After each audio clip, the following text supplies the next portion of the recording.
அசுரம் போல் வியாபாரம் செய்யுங்கள் அப்படின்றது ஒரு புக்கு. ஓகே. ஸோ அந்த புக்கை நான் வந்து எப்படி கனெக்ட் பண்ணுறேன் அப்படின்றது, அந்த புக்கில் ஒரே ஒரு கருத்து வந்து சொல்லியிருக்காங்க. இங்கே எல்லா கதையிலுமே நம்ம ஹீரோவாக பார்க்குற ஒரு கடவுள் கதாபாத்திரம், அது ஹிந்து புராணப்படி நீங்கள் ராமாயணம் எடுத்தாலும் மகாபாரதம் எடுத்தாலும் அந்த ஹீரோ கேரக்டரை நீங்கள் வந்து எடுத்து வைங்க. அதை விட ரொம்ப முக்கியமாக வில்லன் கேரக்டரை எடுத்து வைங்க. வில்லன்னு சித்தரிக்காமல் அவனோட அசுர குணத்தை மட்டும் கொஞ்சம் எடுத்து வைங்க. அந்த அசுர குணத்தோடு இருக்கிற அவன் எதுக்காகவும் கடைசி வரையும் அந்த ஒரு எண்ணத்தை காம்ப்ரமைஸ் பண்ணவே மாட்டான். அந்த அசுர குணத்தோட ஒரு நோக்கத்தை மையமாக வச்சு ஒரு செயலை செய்கிறவன் எவனோ அவனை தோக்கடிக்க எவனாலையும் முடியாது அப்படின்றத சொல்கிறாங்க. நீங்கள் பாருங்களேன், இந்த மகாபாரதம் அந்த கதையை வந்து எடுத்து பார்த்தீங்க அப்படின்னா, துரியோதனன் கடைசி வரையும் நான் சொத்தை கொடுக்க மாட்டேன்டா, அதில் வந்து விடாப்படியாக இருந்தான். அதுக்காக என்ன வேணாலும் பண்ணலாம். எவ்வளோ எக்ஸ்ட்ரீம் போக முடியுமோ எவ்வளோ எக்ஸ்ட்ரீம் போக முடியும் அவ்வளோ எக்ஸ்ட்ரீம் வந்து போனான். கர்ணனை கூட வந்து சேர்த்துக்கிட்டான். அத்தனையும் பண்ணான். அவனுடைய கடைசி மூச்சு வரையும் அத்தனை முயற்சிகளும் அவன் வந்து பண்ணியிருப்பான். நீங்கள் அந்த ஸ்டோரி வந்து கேட்டிருந்தீங்கன்னா வந்து உங்களுக்கு வந்து புரிஞ்சிருக்கும். நம்ம வில்லனை வந்து குளோரிஃபை பண்ணலை, அவனுடைய போராட்ட குணத்தை தான் நம்ம வந்து குளோரிஃபை பண்ணுறோம். நீங்கள் அப்படியே வந்து இன்னொரு மேபி அந்த அசுர குணம் இருக்கு இல்லையா, அந்த அசுர குணம் கொண்டவன் ஒரு வில்லனாக தான் இருக்கணுன்ற அவசியமும் வந்து கிடையாது. நீங்கள் இலங்கையில் வந்து வேலுப்பிள்ளை பிரபாகரன் அப்படின்ற ஒரு கேரக்டர் வந்து நீங்கள் வந்து பார்த்துருப்பீங்க. விடுதலை புலிகள் இயக்கம் கடைசி வரையும் போராடினார். அவர் ஜெயிச்சாரு தோத்தாரு அப்படின்றதெல்லாம் வந்து செகண்டரி. கடைசி வரையும் போராடினாரு, பயந்து ஓடலை. போர்க்களத்தை விட்டு பயந்து ஓடவே இல்லை. சாவு வரும்னு தெரிஞ்சோ நான் கடைசி வரையும் நின்னேன்னா எதிர்காலம் என் பேர் சொல்லுமா. இப்போ நீங்கள் வந்து ராஜபக்சேவோ இல்லை மற்ற ஒரு ஆட்சியாளர்களை பார்த்தாலும் இலங்கையில் வரக்கூடிய பிரச்சனையை பார்த்து பயந்து ஓடினானுங்க. இலங்கையில் இப்போ பொருளாதார சீரழிவு வளர்ந்த போது இலங்கையில் இருக்கக்கூடிய ஆட்சியாளர்கள் எல்லாருமே பயந்து ஓடனாங்க. அந்த இலங்கை நாட்டை விட்டே ஓடினாங்க. ஆனால் ஒரு போரில் தான் மனைவி மக்கள் எல்லாரும் சாக போகிறாங்கன்னு தெரிஞ்சும் கடைசி வரையும் தான் குடும்பத்தை எந்த ஒரு ஃபாரின் கண்ட்ரிக்கும் அனுப்பாமல் அதே இடத்துல நின்று போராடி வந்து என்னன்னா தோத்து போனான். அப்போ அந்த அசுர குணம் இருக்கக்கூடிய ஒரு கேரக்டர் வில்லனாக இருக்கணும்னு கூட அவசியம் இல்லை. வேலுப்பிள்ளை பிரபாகரன் ஹீரோ. அசுர குணம் இருக்கக்கூடிய ஒரு கேரக்டர் வில்லனா இருக்கணும்னு அவசியம் இல்லை. கர்ணன் ஹீரோ. நீங்க மகாபாரதத்துல பார்க்கக்கூடிய கர்ணன் ஹீரோ. அவன் கடைசி வரையும் தன்னுடைய திறமையை நிரூபிக்கணும் அப்படின்ற ஒரு அப்ப அசுர குணம் அப்படின்றத அந்த ஆத்தர் எப்படி சொல்ல வர்றாருன்னா, நீ ஒரு குறிக்கோள் எடுக்கிற, அந்த குறிக்கோளுக்காக எந்த எக்ஸ்ட்ரீம் வேணாலும் போகலாம். அந்த குறிக்கோளை அடையிற வரை நீ போராடணும். அந்த குறிக்கோளை விட்டு அடுத்த குறிக்கோளுக்கு இது நமக்கு வரலன்னு விட்டுலாம் போகக்கூடாது. ஒன்று அடைஞ்சா அதை அடைவேன், அப்படின்லாம் செத்து தொலைவேன், அவ்வளவுதான். கர்ணன் கடைசி வரை நின்னா செத்தான்.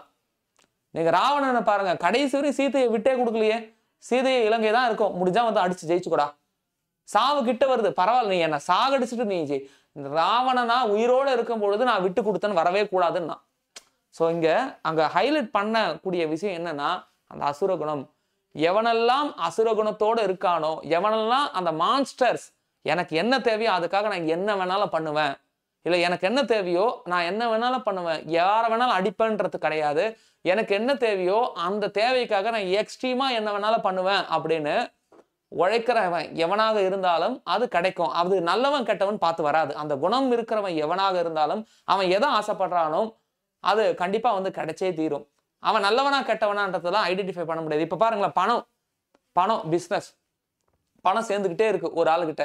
அவன் நல்லவன் கெட்டவன்லாம் பார்க்காது, அது சேர்ந்துக்கிட்டே இருக்கும். கெட்டவன்கிட்டையும் பணம் இருக்கு, நல்லவன்கிட்டையும் பணம் இருக்கு. ஃபார்முலா ஒண்ணுதான். அது வேணுன்றதுக்காக போராடுறான், அது சேரும். அந்த குணம் இருக்கிறவன் ஒரு செயலை செய்யறான், அது நடக்கும். செய்யறவன் நல்லவனா கெட்டவனான்றது கிடையாது.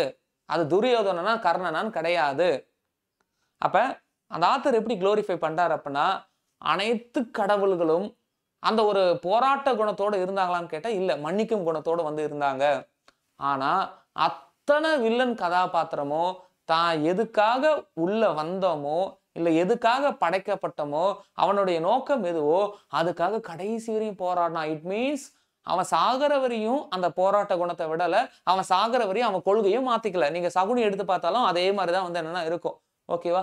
இந்த புராண கதைகள்ல இருக்கக்கூடிய கேரக்டர் வச்சு ரிலேட் பண்ணும்போது நிறைய பேருக்கு புரியும் அப்படின்னு நான் நம்புறேன்.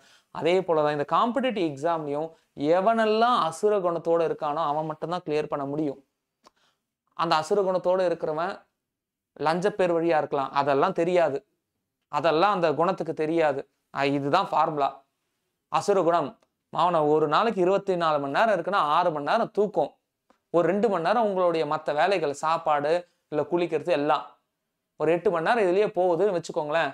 8 மணி நேரம் இதுலயே போகுது வச்சுப்போம். மீதி 16 மணி நேரம் அசுர குணத்தோட நீங்க எடுத்துக்கிட்ட அந்த சங்கல்பத்துக்கு ஏத்தது போல, இன்னைக்கு நான் பிசிக்ஸை முடிப்பேன்னா பிசிக்ஸை முடிச்சே தீரும், டயர்ட் ஆகுதுன்னு போய் உட்கார்ந்துடக்கூடாது. அப்ப நீ அசுர குணத்தோட இல்ல அப்படின்னு அர்த்தம். ஒரு இடத்துல ஒரு ஹோட்டல் கடை, ஒரு சின்ன பொட்டி கடை, ஒரு இட்லி கடை நல்லா ஓடுதுன்னு 10 இட்லி கடை வைக்கிறவன் எவனுமே உருப்பட மாட்டான். அந்த இட்லி கடையும் சேர்ந்து நாசமா போகும்.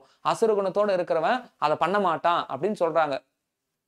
நார்மலான ஒரு பீப்புளை விட 10 மடங்கு அதிகமான ரத்த ஓட்டத்தோட ஒவ்வொரு நாளும் எவன் ஸ்டார்ட் பண்றானோ அவன் தான் அசுர குணத்தோட இருப்பான். அந்த நாளுக்கான டார்கெட்டை முடிக்கிறதுக்காக எவ்வளவு முட்டி மோதுறானோ அவன் தான் அசுர குணத்தோட இருப்பான்.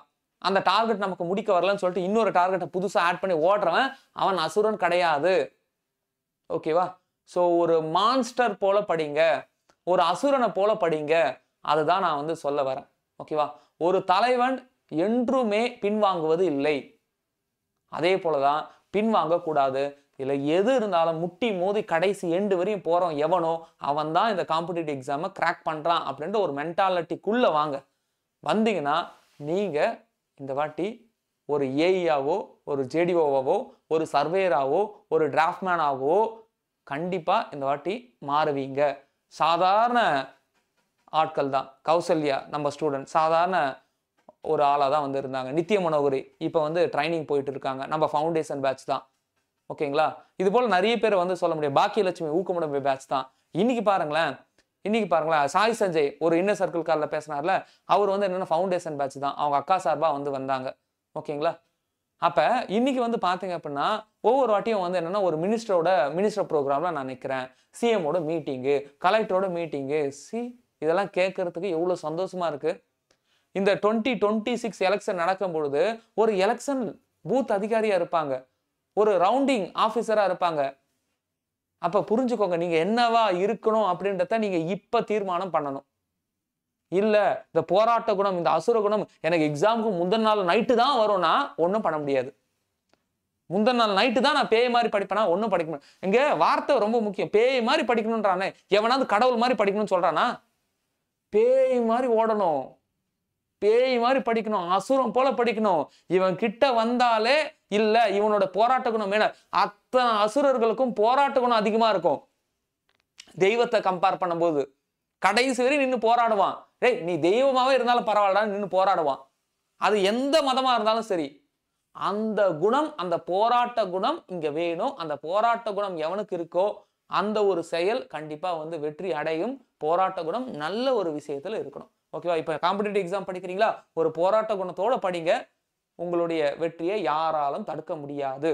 நான் ஆல்ரெடி சொன்னதுதான். ஒரு புக்கு, அடிஷ்னலி ஒரு புக்கு, ஒரு மெடிடேஷன், ஓகேவா? அடிஷ்னலி ஒரு புக்கு, ஒரு மெடிடேஷன் அல்லது ஒரு யோகா, இது உங்க ஸ்ட்ரெஸ்ஸை குறைக்கும், உங்களுடைய டேவை சேனலைஸ் பண்ணும். ஒரு நாளைக்கு காலையில் எழுந்த உடனே எவன் 1/2 மணி நேரம் இல்லை 1 மணி நேரம் இந்த யோகாவோ எக்ஸசைஸோ பண்றானோ அவனுடைய 23 மணி நேரம் அல்லது 23 மணி நேரம் அவனுடைய கண்ட்ரோல்ல இருக்கும். நான் மறுபடியும் இதான் சொல்லுவேன்.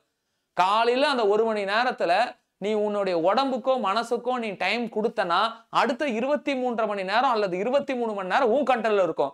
காலையில நீ எழுந்துக்கிறதே லேட்டு, அந்த 1 மணி நேரம் நான் எதுவுமே பண்ண மாட்டேன் அப்படின்னா மொத்த நாளும் உன்னை வச்சு செய்யும். நீ நினைச்ச எதுவுமே நடக்காது. நீ நினைச்ச டார்கெட் எதுவுமே வந்து முடிக்க முடியாது.